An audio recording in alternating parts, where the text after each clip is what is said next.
আসসালামু আলাইকুম সুপ্রিয় দর্শক শ্রোতা, দেশ ও দেশের বাইরে থেকে যেখান থেকে আমাদের এই ভিডিও প্রোগ্রামটি দেখছেন সবাইকে আন্তরিক প্রীতি ও শুভেচ্ছা জানিয়ে শুরু করছি আজকের ভিডিওটি। তো আজকে আমরা চলে আসলাম একজন সুন্দরী আপুর কাছে। আসলে আমরা শুনবো তার জীবনের গল্পগুলো, তিনি কী জন্য প্রতিবেদনের সামনে আসলেন বা তার কী চাওয়া পাওয়া। তো বেশি লেট না করে শুরু করা যাক আজকের ভিডিওটি। তো আসসালামু আলাইকুম। ওয়ালাইকুম আসসালাম। আপু কেমন আছেন আপনি? আছি ভাই, আলহামদুলিল্লাহ। ভালো না থাকলেও ভালো থাকতে বলতে অবশ্যই ভালো না থাকলেও ভালো বলতে হয়। তো আপু শুরুতে আপনার নামটা আমরা একটু জানতে চাই। ওয়াজিয়া। ওয়াজিয়া, জি। মাশাআল্লাহ খুব সুন্দর নাম। আপনি কি মাদ্রাসায় লেখাপড়া করছেন? হ্যাঁ, মাদ্রাসা লেখাপড়া করছিলাম, বেশি পড়তে পারিনি। আচ্ছা, ফ্যামিলি থেকে গেছে আপনার? ফ্যামিলিতে বাবা আছে আর মা আছে। বাবা আর মা আমি। আছে, আপনি আছেন।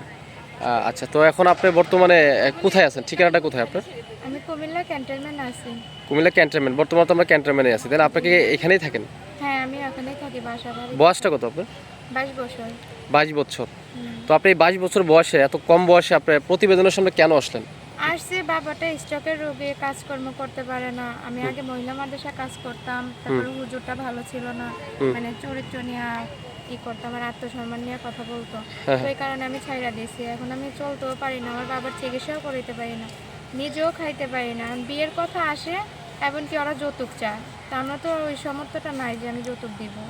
আচ্ছা আচ্ছা, তো আপনি যৌতুকের কারণে মূলত আপনার এলাকাতে বিয়ে বসতে পারেন নাই তো? না। হ্যাঁ। তো এখন প্রতিবেদন আসছেন, কোনো ভালো মনের মানুষ পেলে কি বিয়ে শাদী করবেন? হ্যাঁ, যদি একটা ভালো মনের মানুষ পাই আমি বিয়ে বসবো। সে যে এরকমই হোক, বিয়েটা হোক, আবিয়াটা হোক, বয়স্ক হোক, শুধু সে আমাকে চাইটা ডাল ভাত খাওয়াবে, এর বেশি আর কিছু চাই না আমার জীবনে। আচ্ছা, তো ভালো একটা মনের মানুষ পেলে বিয়ে শাদী করবেন। তো ঠিক আছে, আপনার ফোন নাম্বারটি আমি একটু বলবো, হ্যাঁ, আমার সাথে সাথে বলবেন। 018 018 450 450 29 29 550। 550। আরও একবার বলছি নাম্বারটি 018 018 450 450 29 29 550। 550। এই নাম্বারে ফোন দিলে আপনাকে পাওয়া যাবে, হ্যাঁ? জি, পাওয়া যাবে। তো শেষবেলা দর্শক ভাইদের উদ্দেশ্যে আর কিছু বলতে চান?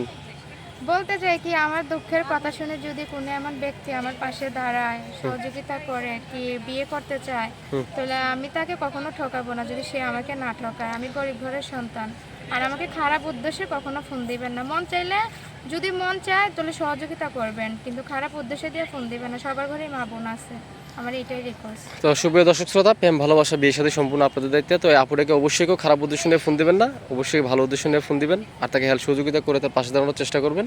তো আজকে এই পর্যন্তই, দেখা হচ্ছে অন্য কোনো ভিডিওতে। সে পর্যন্ত সবাই ভালো থাকবেন। আসসালামু আলাইকুম।